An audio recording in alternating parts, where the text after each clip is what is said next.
காவேரி தாய், நம்முடைய தாய் காவேரி, தமிழ்நாட்டினுடைய உயிர் நாடி காவேரி. ஆனால் இந்த காவிரியை நம்முடைய நிலையை பாருங்கள், சின்னாபின்னமாக்கி விட்டார்கள், செலுத்து விட்டார்கள், கொள்ளடித்துக் கொண்டிருக்கின்றார்கள். நாம் எல்லோரும் ஒன்று சேர்ந்து நம் தாயை காப்பாற்றுகிறோம். இது நம்முடைய கட்டளை, கட்டாயம், காலத்தின் கட்டளை. ஏனால் நாம் வருகின்ற தலைமுறைகளுக்கு இப்படி ஒரு ஆறு கிடைக்காது. இதை காப்பாற்ற வேண்டும். அதாவது காவேரி பார்த்தீங்கன்னா முக்கோம்பு இங்கிருந்து 17 கிலோமீட்டர் தள்ளி இருக்கு. முக்கோம்புல 2ஆ பிரிக்குது, கொள்ளிடம் காவேரி பிரிக்குது. பிறகு கல்லணையில சேர்ந்து அங்கே 5ஆக பிரிக்கிறது. பிறகு கொள்ளிடம் போன்ற கொள்ளும் இடம், எவ்வளவு தண்ணி வந்தா கொள்ளும் இடம் கொள்ளிடம். கொள்ளிடம் 110 கிலோமீட்டர், முக்கோம்பில இருந்து கடல் போறது வரைக்கும் 110 கிலோமீட்டர். இந்த 110 கிலோமீட்டர்ல ஒவ்வொரு 10 கிலோமீட்டர்ல எங்களுக்கு தடுப்பணை வேண்டும் என்று எத்தனையோ போராட்டம் செய்தோம்.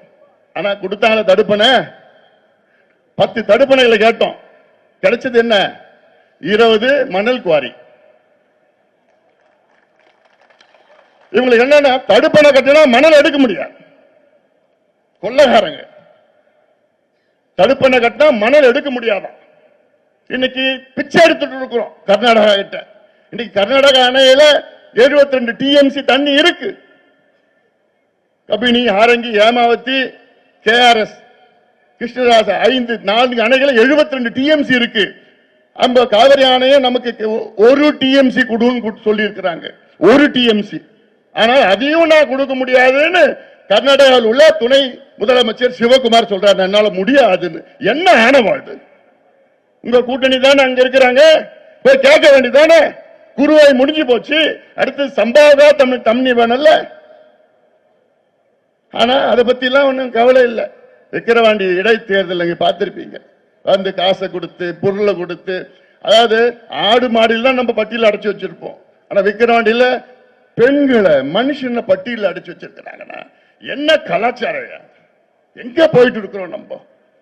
நாங்க கூட்டத்துக்கு போனா 5 மணிக்கு கூட்டம் போனா 4 மணிக்கெல்லாம் 500, 1000 கொடுத்து பெண்களுக்கு வேற வழியில கூட்டிட்டு போய் அங்க போய் அடைச்சு வச்சிருப்பாங்களாம். எங்க கூட்டத்துக்கு வரக்கூடாது. இதுதான் திராவிட மாடல். அதெல்லாம் கன்றாவி மாடல் அதெல்லாம். ஆனா நம்ம சகித்துக் கொண்டிருக்கின்றோம். பொதுமக்கள், தமிழக மக்கள் எவ்வளவு காலமா சகித்துக் கொண்டிருக்கிறது. ஒரு மாற்றம் வர வேண்டும். இவர்களுக்கு நிர்வாகத்திற்கு இவர்களுக்கு சம்பந்தமே கிடையாது. சமூக நீதிக்கும் இவர்களுக்கு சம்பந்தமே கிடையாது. நீர் மேலாண்மைக்கு இவர்களுக்கு சம்பந்தமே கிடையாது. கல்விக்கு இவர்கள் என்ன சம்பந்தம் இருக்கிறது? காமராசர் சொல்லி 28,000 பள்ளிக்கூடங்கள், அது மதிய உணவு. அதன் பிறகுதான் எம்ஜிஆர் சத்து உணவை மாற்றினார்கள். இன்னும் இல்லைன்னா அந்த பிள்ளைங்க படிச்சிருக்க மாட்டாங்க. ஆனா இன்னைக்கு பாத்தீங்கன்னா அடுத்த வாரம் திமுக அரசு தனியார் பள்ளிக்கூடங்களுக்கு பாராட்டு வச்சிருக்கிறாங்களாம். எனக்கு புரியல. தனியார் பள்ளிக்கூடங்களில் 100 விழுக்காடு மதிப்பெண்கள் பெற்ற தேர்ச்சி பெற்ற தனியார் பள்ளிக்கூடங்களில் அவருடைய முதலாளிகள், தாளாளர்கள், நிறுவனர்கள், அப்புறம் முதல்வர்கள், பிரின்சிபல் எல்லாரும் கூப்பிட்டு வச்சு ஒரு பாராட்டு விழா கொடுக்கிறாங்களாம். என்னையா மோசடி இது?